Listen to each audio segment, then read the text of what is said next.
എല്ലാവർക്കും നമസ്കാരം. പുതിയൊരു വീഡിയോയിലേക്ക് സ്വാഗതം. അങ്ങനെ 3 ദിവസത്തെ കനത്ത ആക്രമണത്തിന് ശേഷം ഇന്ത്യ പാകിസ്ഥാനുമായിട്ട് വെടിനിർത്തലിനെ സമ്മതിച്ചിരിക്കുകയാണ്. അപ്പോൾ രാജ്യത്തെ ഒരു ചെറിയ ശതമാനം ആൾക്കാർ ഇതിൽ അസംതൃപ്തരാണ്. അതായത് അവർ ഉദ്ദേശിക്കുന്നതെന്ന് വെച്ച് കഴിഞ്ഞാൽ, അവർ ആഗ്രഹം എന്താണെന്ന് വെച്ച് കഴിഞ്ഞാൽ, പാകിസ്ഥാൻ ഈ പെഹൽഗാം ഭീകരാക്രമണത്തിന് പാകിസ്ഥാനെ കൂടുതൽ പ്രഹരം ഏൽപ്പിക്കണം എന്നൊരു ചെറിയ വിഭാഗം ആൾക്കാരുണ്ട്.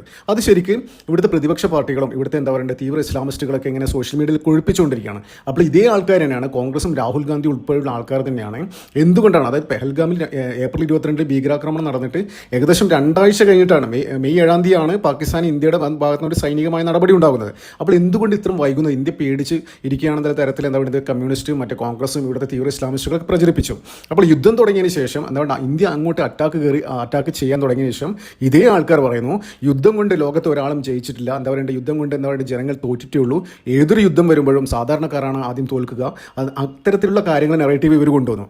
ഇപ്പോൾ ഇന്നലെ ഇന്ത്യ വെടിനിർത്തലിനെ സമ്മതിച്ചു. അപ്പോൾ അവർ പറയുന്നത്, അവർ പഴയ 71 എന്താ പറയുക ഇന്ദിരാഗാന്ധിയുടെ പടക്കം പിടിച്ചിട്ട് അപ്പോൾ അവർ പൊക്കിക്കൊണ്ട് നടക്കുന്നു ഇവിടുത്തെ കൊങ്ങി സുഡാപ്പികളൊക്കെ.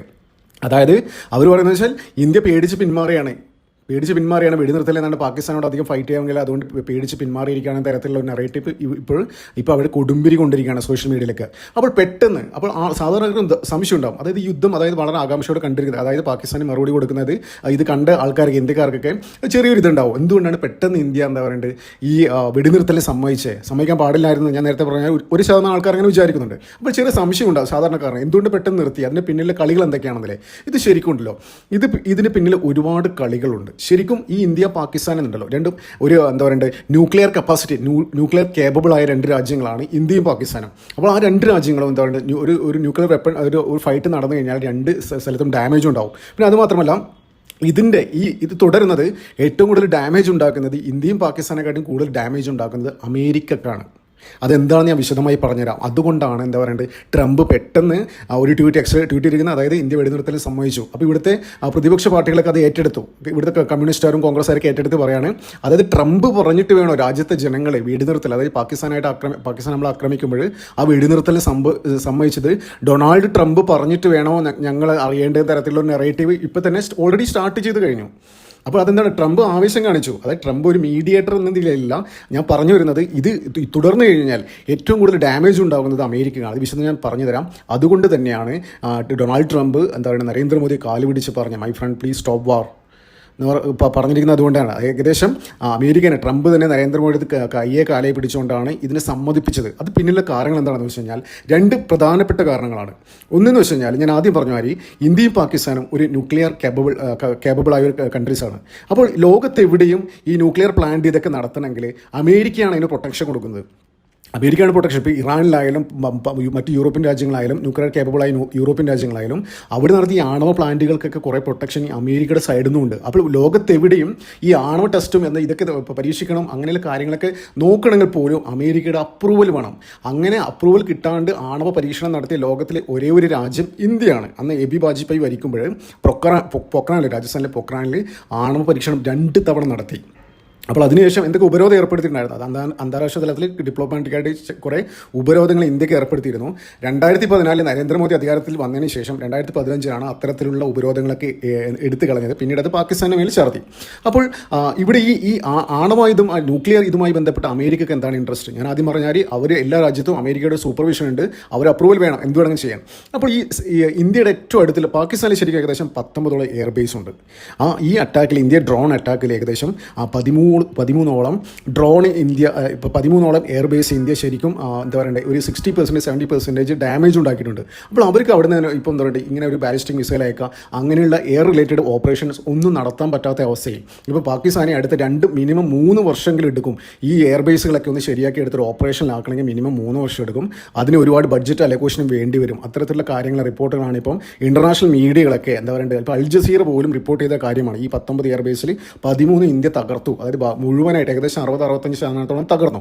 ഓപ്പറേഷനല്ല, ബാക്കി 6 ഇത് മാത്രമേ ഓപ്പറേഷനായിട്ടുള്ളൂ. അപ്പോൾ ഇത് പെട്ടെന്ന് അമേരിക്ക ഇടപെടാനുള്ളൊരു റീസൺ എന്ന് വെച്ച് കഴിഞ്ഞാൽ ഇന്ത്യയുടെ ഏറ്റവും അടുത്തുള്ള പാകിസ്ഥാൻ എയർബേസാണ് സെറോദ എയർബേസ്. ഏകദേശം കറാച്ചിയിൽ നിന്ന് ഏകദേശം 200 കിലോമീറ്റർ അപ്പുറത്താണ് ഈ എയർബേസ്. അപ്പോൾ ഈ എയർബേസിൻ്റെ 5 കിലോമീറ്റർ ചുറ്റളവിലാണ് അവിടെ വലിയൊരു ന്യൂക്ലിയർ പ്ലാന്റ് ഉണ്ട് പാകിസ്ഥാൻ്റെ. അപ്പോൾ ഇന്ത്യ എന്താ പറയണ്ടേ, ഇതിനിടയിൽ പാകിസ്ഥാൻ പെട്ടെന്ന് ഒരു ആണവ കമ്മിറ്റിയൊക്കെ രൂപീകരിക്കുന്നു. അതായത് ഈ പെഹൽഗാം ഭീകരാക്രമണത്തിന് കഴിഞ്ഞിട്ട് ഏകദേശം 2-3 ദിവസം കഴിഞ്ഞിട്ട് അവരൊരു ആണവ കമ്മിറ്റി രൂപീകരിച്ചിരുന്നു, ഒരു ന്യൂക്ലിയർ കമ്മിറ്റി രൂപീകരിച്ചിരുന്നു. അത് എന്തിനാണ്, അതിൻ്റെ പിന്നിലെ ഒരു മോട്ടീവ് എന്താണെന്ന് ഞാൻ പറഞ്ഞുതരാം. അപ്പോൾ ഈ ഇന്ത്യ അങ്ങോട്ട് അറ്റാക്ക് ചെയ്തതിന് ശേഷം ഇവർ പെട്ടെന്ന് ഈ ന്യൂക്ലിയർ കമ്മിറ്റി കൂടുന്നു. ഏകദേശം 20ഓളം ആൾക്കാരുണ്ട് മന്ത്രിസഭയിലും, എന്താ പറയുക, പ്രതിപക്ഷ പാർട്ടികളും എല്ലാ പാർട്ടിക്കാരും ഉള്ള ഒരു കമ്മിറ്റിയാണത്.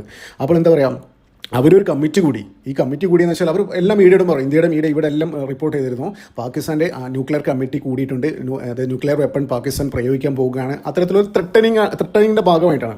അപ്പോൾ പെട്ടെന്ന് അത് കഴിഞ്ഞിട്ട് ഈ ന്യൂക്ലിയർ എന്താ പറയുക, ഇവർ കമ്മിറ്റി കൂടിയതിന് ശേഷം അവിടെ പാകിസ്ഥാനിലെ റിക്ടർ സ്കെയിലിൽ ഏകദേശം 4.5ഉം 4.9ഉം 2 തുടർ ഭൂചലനങ്ങളുണ്ടായി.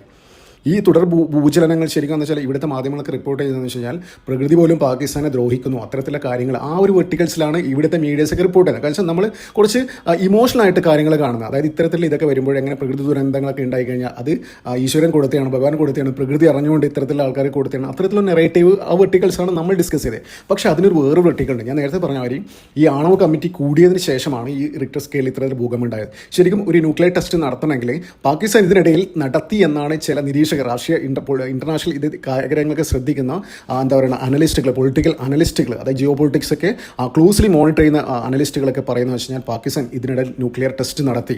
അപ്പോൾ ആ ടെസ്റ്റ് നടത്തിയതിന് ശേഷമാണ് ഇന്ത്യ സെറോദ എയർബേസ് അറ്റാക്ക് ചെയ്യുന്നത്. സെറോദ എയർബേസ് അറ്റാക്ക് ചെയ്ത് ഏകദേശം 80% ഡാമേജ് ഉണ്ടാക്കി.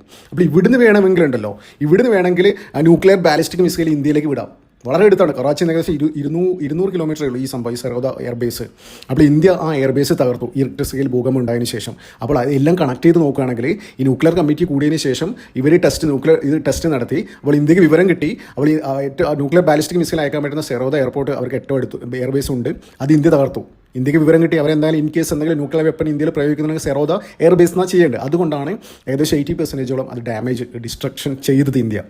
അപ്പോൾ ഇപ്പോൾ അമേരിക്ക പറയുന്നത് വെച്ച് കഴിഞ്ഞാൽ നേരത്തെ ഞാൻ പറഞ്ഞില്ലേ, ലോകത്ത് എവിടെയും പാകിസ്ഥാനിൽ 2 ഉള്ളത്, അതായത് ഈ ന്യൂക്ലിയർ ഇതിൻ്റെ എന്താ പറയുക അതിൻ്റെ പ്രൊട്ടക്ഷൻ ഇതൊക്കെയുള്ള സ്ഥലം 2 ഈ 2 സ്ഥലത്തും അമേരിക്കയുടെ ആൾക്കാരൊക്കെ അതിൻ്റെ സൂപ്പർവിഷൻ, അതിൻ്റെ പ്രൊട്ടക്ഷനൊക്കെ. അപ്പോൾ ഇന്ത്യ ഇത് അറ്റാക്ക് ചെയ്യും, ആ ന്യൂക്ലിയർ ഗോഡൗൺ ഇത് സ്ഥലം അറ്റാക്ക് ചെയ്യുന്നില്ല ഒരു ധാരണ അമേരിക്കക്ക് വന്നു. അപ്പോൾ ഇന്ത്യ അതിന് തയ്യാറെടുത്തിരുന്നു എന്ന് പോലും ചില അമേരിക്കൻ മാധ്യമങ്ങൾക്ക് റിപ്പോർട്ട് ചെയ്യുന്നുണ്ട് കേട്ടോ.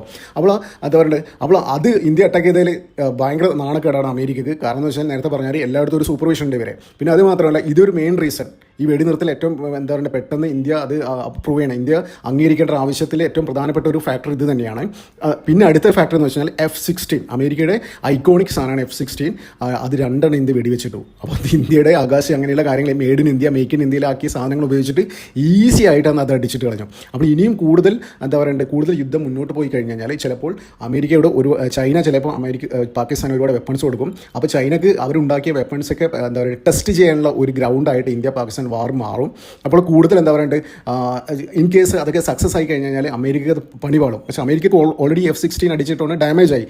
അപ്പോൾ എന്താ പറയുക കൂടുതൽ അമേരിക്കേൻ്റെ ഒരുപാട് വെപ്പൺസ് അവർ ഉപയോഗിക്കുന്നുണ്ട്. അത് കൂടുതൽ ഡാമേജ് വന്നു കഴിഞ്ഞാൽ ഇന്റർനാഷണൽ വെപ്പൺ മാർക്കറ്റിൽ അമേരിക്കയുടെ ഇടിയെന്ന് വെച്ച് കഴിഞ്ഞാൽ അവരെ തകർന്ന് തരിപ്പണം. ഏകദേശം 90-95 രാജ്യങ്ങൾക്ക് അമേരിക്ക ആയുധം സപ്ലൈ ചെയ്യുന്നുണ്ട്. അപ്പോൾ അതൊക്കെ നിലക്കും. അതായത് ഇതിനൊക്കെ ഇത്രേ ഗ്യാരണ്ടി ഉള്ളൂ എന്ന തരത്തിൽ അത്തരത്തിലുള്ള ഒരു ഇത് പുറത്തു വരും. അപ്പോൾ അത് അമേരിക്കക്ക് ഡാമേജ് ഉണ്ടാവും. അപ്പോൾ അതൊക്കെ കൊണ്ടാണ് പെട്ടെന്ന് എന്താ പറയുക പാകിസ്ഥാൻ അമേരിക്കയോട് പറഞ്ഞ് നിർത്തും. പാകിസ്ഥാൻ അധികം മുന്നോട്ട് പോകാൻ കഴിയില്ല, അവർക്ക് 3-4 ദിവസത്തിനുള്ളിൽ കൂടുതൽ യുദ്ധം ചെയ്യുന്നില്ല, ആക്രമണം ചെയ്യാൻ പറ്റില്ല. അപ്പോൾ അമേരിക്ക പാകിസ്ഥാനെ വിളിക്കുന്നു, പാകിസ്ഥാൻ അമേരിക്കനെ വിളിക്കുന്നു. അമേരിക്ക പെട്ടെന്ന് എന്താ പറയുന്നത് ഇന്ത്യ വിളിച്ച് എങ്ങനെയെങ്കിലും പ്ലീസ് സ്റ്റോപ്പ് ചെയ്യും മോദി എന്ന് പറഞ്ഞിട്ട് കൈയും കാലും പിടിച്ചത് പറയുന്നത്. അതിൻ്റെ ഇതെന്ന് വെച്ചാൽ ഡാമേജ് അമേരിക്കനാണ്. അതുകൊണ്ടാണ് എന്താ പറയുന്നത് പെട്ടെന്ന് ഡൊണാൾഡ് ട്രംപ് ഇത് എങ്ങനെയൊരു ട്വീറ്റ് വന്നത്. അപ്പോൾ വരും ദിവസങ്ങളിൽ ഡൊണാൾഡ് ട്രംപിനെ പറയായിരിക്കും ഇതിൻ്റെ പിന്നിൽ എന്തൊക്കെ കളികൾ നടന്നിട്ടുണ്ട്, വരും ദിവസങ്ങളിൽ പുറത്ത് വരും. അപ്പോൾ എന്തായാലും നമുക്കതിന് കാത്തിരിക്കാം. നന്ദി, നമസ്കാരം, മറ്റു വീഡിയോ കാണാം.